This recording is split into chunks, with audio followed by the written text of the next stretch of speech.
Hi, this video is going to explain assessment task 3, which is microteaching.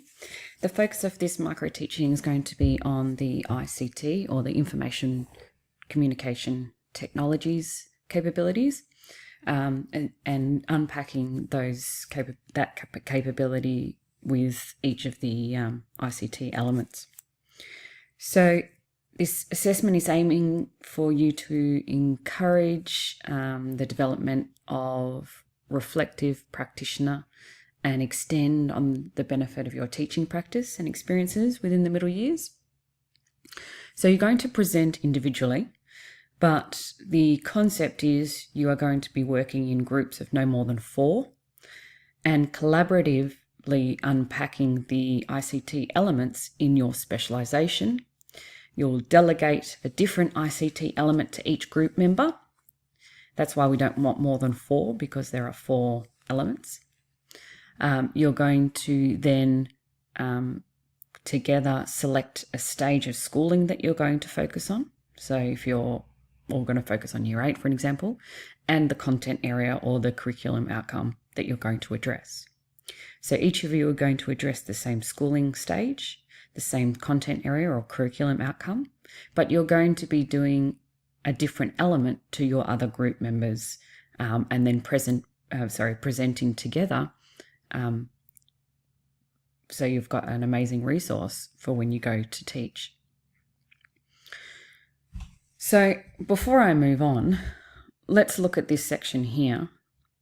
If I go into the Victorian curriculum and I go into my specific curriculum, which I'm going to pick science. If I click on learning in science, okay, now this is the same for every specialisation. So click on the curriculum for your specialisation, okay, humanities. Oh, and then pick one, all right. You'll have a learning in your particular specialisation. So you might need to click a few to actually pick. For an example, humanities needs to pick civics and citizenship.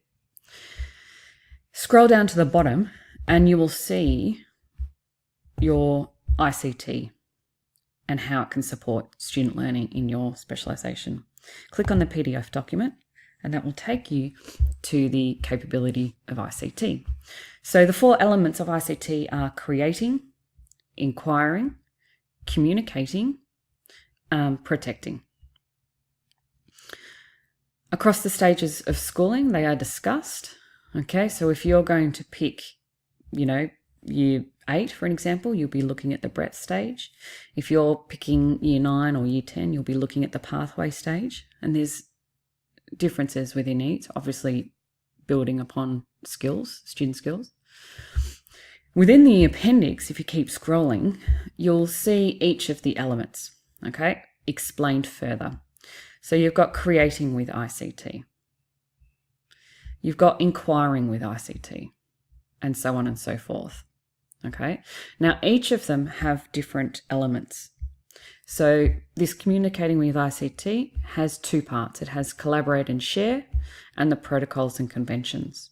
So within your activity, you need to address each of those 2 parts if you've got communicating with ICT as your element. If I go back to the first one, creating, you've got some steps, okay? So you need to think about how students are going to plan the steps and the processes, generate solutions, test and evaluate, and then implement a solution. Okay, so each of the 4 elements have different aspects. Just note here, if you're the only specialisation in your tutorial, you can choose, obviously you'll be working by yourself, but you can choose one of the ICT elements and present to any group. So the presentation will be around about 15 minutes, where you go through the activity with your peers.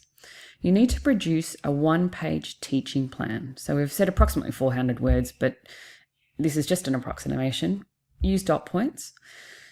You're going to give this to your peers, as well as any handouts or supporting material that goes with your activity. Okay, so the template looks like this. This is all on VUC. What is the activity title? Where'd you get it from? Include the exact hyperlink there or the reference. What's your name? The curriculum focus area. Now remember, this will be the same for each of your group members if you're in a group. The year level, again, the same. The key, this is the outcome descriptors. Okay, so what does the actual Victorian curriculum say? How does this activity align with the ICT capabilities? So how have you actually addressed, within the creation of your activity, how have you addressed your particular ICT element? So a brief discussion here of dot points. At the completion of the session, what should your colleagues understand? What should they have demonstrated? Now here we want a brief overview of the activity. So what are you going to do? How are you going to do it? When are you going to do it? So it's not a lesson plan here, but it's a step-by-step, outline so that I could go in and teach it, for an example.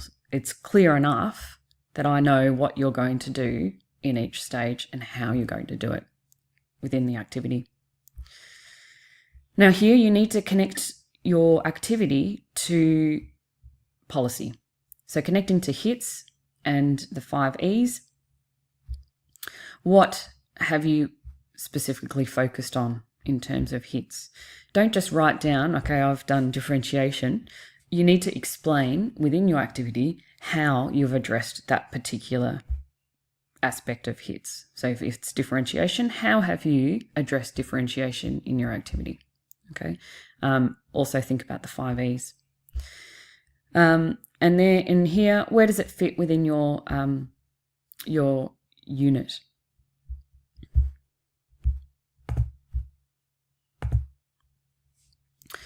So your teaching plan. If you've followed the template, as I've just discussed, you should have identified the learning outcome that links to the curriculum. You've explained how your ICT element focus enriches your student learning experience. You've described the activity. You've identified potential limitations, so what's missing, what else might be required. You've connected it to the Victorian teaching learning model, and you've supported with your references. This will be supplied, the template will be supplied to your peers as well as your workshops for the activities. Okay. During the presentation, your peers are going to give you a feedback sheet with the prompts in regards to what you need to discuss in your reflection. So this is completed after you've presented to your peers, after they've completed the peer feedback. We want you to complete a praxis of inquiry reflection.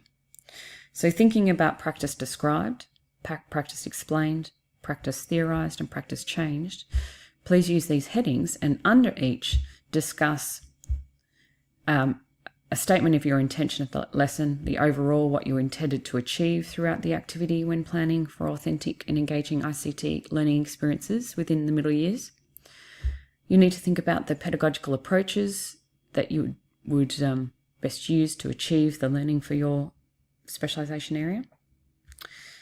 Here we've got practice explained, so reflecting on how well you've actually achieved your outcomes.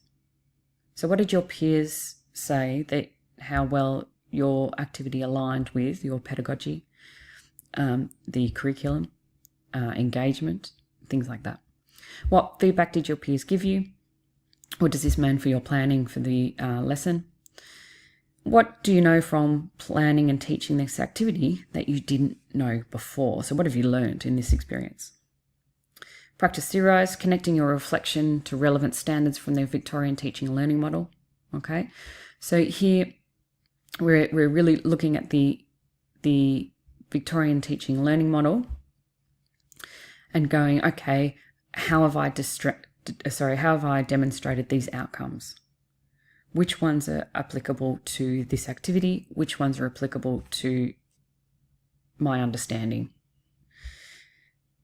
So here, make reference to which ones you're actually picking out. So we're talking about the hits here. We're talking about the practice principles, things like that. How did your ideas connect to authentic learning and differentiation? So connecting back to what you've spoken about in class in terms of authentic learning, differentiation, engagement. Okay, so here we're thinking about what we've learned in class and we're trying to link our activity to demonstrate our understanding. Connect your thinking to literature. So in line with what you're discussing, it's not enough to just go, oh, I think this is a good idea because. You need to say, oh, I think this is a good idea because this is my reasoning, and it's backed up by evidence. It's backed up by literature. Okay, so we want you to think about literature sources, thinking about investigating, well, you know, if I've addressed differentiation here, the literature says I have because of, you know, these evidence. So discuss further. Last one, practice change. Consider your strengths and weaknesses and areas for improvement in light of what you've theorised. So we always need to improve. In the teacher profession, we're always striving to improve, to change, to grow. So here is really important. So you could connect here in terms of AITSL standards as well. You could connect here to the Victorian Teaching and Learning Model. Think about where to now as well in your teaching. So now that you know what you know, where are you going to improve on?